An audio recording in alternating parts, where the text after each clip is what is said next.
How are you? I'm good. How are you? I didn't realize my voice went that high. How you feeling? I'm good. What's happening in your world? Tell me all the things. A lot of things are happening. Are you like overwhelmed right now? Yeah, a little bit, but it's all good. All good things. How do you like decompress from everything that's going on right now? I sit in my room with the curtains drawn and I watch YouTube videos. Do you really? Yeah, that's all I do. I don't leave my house when I don't have to. You just sit and decompress. Yeah, I get overstimulated so easily that I just when I get to that level, I just need to sit in a dark room and just like chill out for a while. Are you one of those people that went crazy when you saw like the song blowing up like how it did? I mean, yeah, it was I was not expecting it. Uh-huh. And I was just scrolling on TikTok and I just kept hearing my voice and I was like, what is going on? It was crazy. I don't know why, but I feel like the first initial thought that I would have had would have been fear. I don't know what because I feel like social media is so like reckless sometimes. Yeah.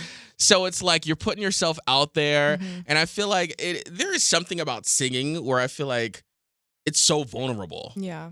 Well, it was nice because the trend that was happening it was like very wholesome. It was like they were at first when the sped up version happened, then people are just like running to the song. But at first it was like people making videos where they're just like singing along to the song and like it was really like centered around the lyrics and it was nice. It wasn't scary. It was really sweet. You're like, oh my gosh, this is Yeah, really it was happening really to cute, me. yeah. Did you in your head think to yourself, man, like I am popping right now? I mean, I don't know, like a little bit. It was kind of crazy. I was not expecting it at all. How did you know that this is what you wanted to do? Like, when did you get started with music? I've been musical like basically my whole life, but I started writing songs when I was 12. But even then I wasn't really thinking that far into the future. I was just kind of writing because I liked it and it was fun and I would just put stuff out on SoundCloud and just not expecting anyone to listen, just kind of doing it for me. Yeah, I don't know. I've always been musical, so it's kind of just been a thing that's just kind of happened. I think it's safe to say that you're a child prodigy at 12. Let me tell you why. Because I feel like at 12, I wasn't able to put together like a full sentence. But the fact that you are putting together songs at that age. Yeah. Like, what are some of the things that you were writing about? All boys. Really? I was just writing about boys that didn't notice me, boys that I had a crush on, like just boys that did me wrong. Like just all boys. I was boy crazy. What do you feel like the better songs were? At 12, I don't know if there were any good songs, honestly. Were you using it as a diary? Kind of, yeah. Yeah. Was it low-key therapeutic, getting all that stuff out of your system? Definitely, yeah. Yeah. Especially as a middle schooler. I needed an outlet. Let me tell you, I worked with kids, and I feel like middle school kids are probably the craziest. Yeah, definitely. Hormones are like all over the place and whatnot. It's just chaotic. It's chaos.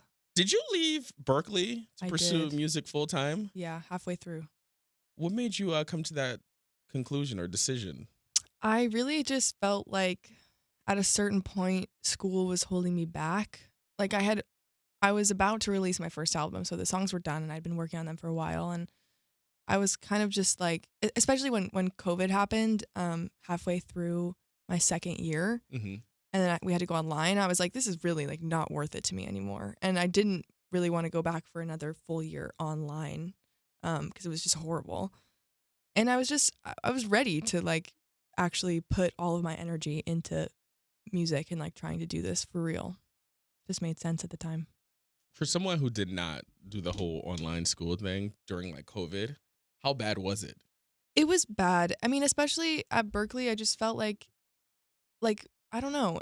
The thing that I loved about Berkeley was like meeting other people and like collaborating with other people in person and online it was just like we were just Zooming, like Zoom co-writes, and like some of my teachers just didn't know like how to work Zoom at first. It was all very new for everyone and it was just like it was just not great. And also I didn't have motivation to go to class in the first place like when it was actually in person. And so if I just had to get out of bed and open my computer, like there was no way I was going to class. Absolutely You know, not. like I would just skip class all the time.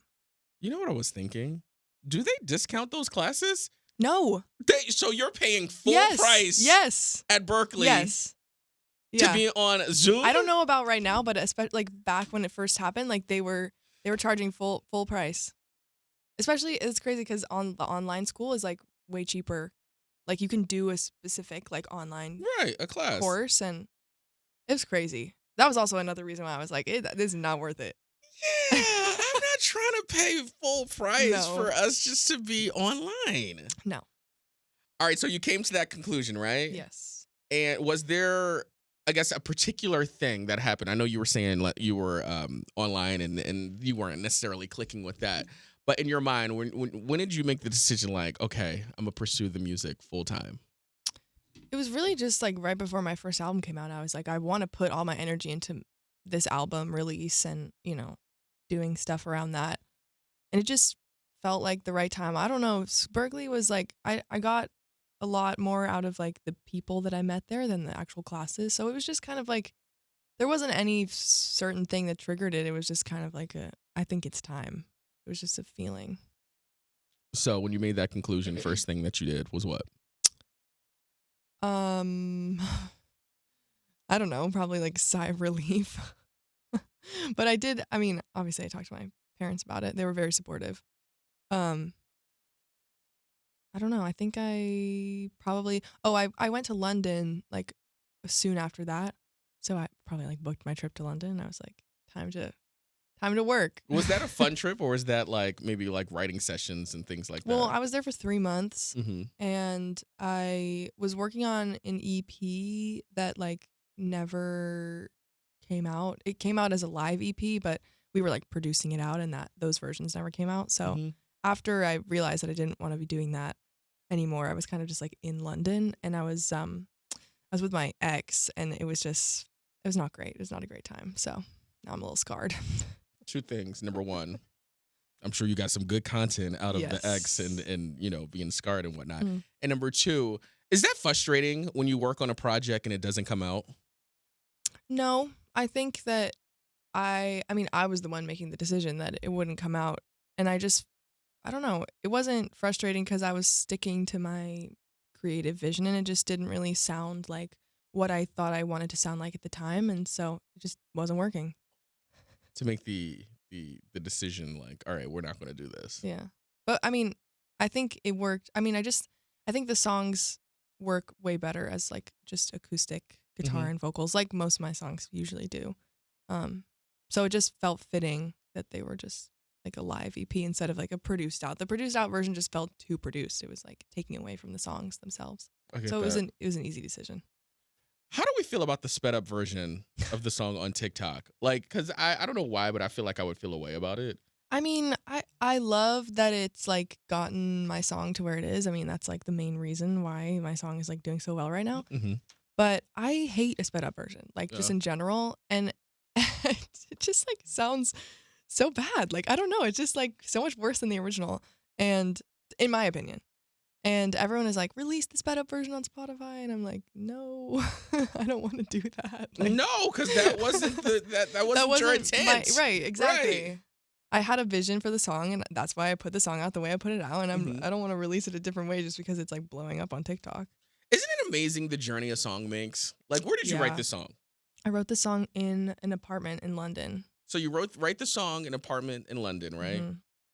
It basically grows legs and becomes a little moving thing, being as though it's My on little TikTok. child. Right. Essentially, it's like you create this little baby, this child, and then you send it out in the world for it to do things. Yeah. And the fact that it went out and did things. I know. Isn't that crazy when you think about how the journey of a song happens? Mm-hmm.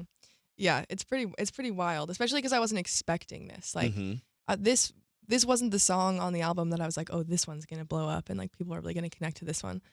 It was just not even on my radar, and then it happened, and I was like, whoa, pretty crazy. It's interesting because I feel like that's always the situation. Like when somebody puts the song out with the intent of this is going to be huge. Yeah. I feel like it never ends up being like that. It's always that one song that you're like. Yeah, and it's also like cool. a year out from like we released the album a year ago, and it's just now like doing things, which is also why I wasn't really expecting it because it was just like kind of there before, and now it's like having a moment a year after the album. Do you take a moment and to think to yourself like, God, why didn't this pop off a year ago? No. No. No, I'm just grateful that it's happening at all. Like Mhm. it's really, I feel like it's hard to manufacture a viral moment. And so I kind of wasn't really like, I don't know, it's hard to try and have a viral moment. It just kind of happens. So I'm just grateful that it's happening at all. I will say, listen, it takes the time that it's supposed to take. Yeah. You know what I'm saying? Yeah, definitely. Let us know, what are you working on next? I am working on my third album currently, working on the songs are pretty much all written. I'm just working on producing it. And then I just write all the time. So I'm just writing constantly, probably for the fourth album. So I'm just I'm way ahead of myself. Are you constantly that person that's tweaking and going back into the studio to make before like an album or like a song comes out? Are you Yeah, constantly definitely. messing with it? Yeah, I'm very particular and I have lots of notes when producing. Not necessarily on the songwriting side. Like I write a song and then it's pretty much done. Like I don't really go back and change things.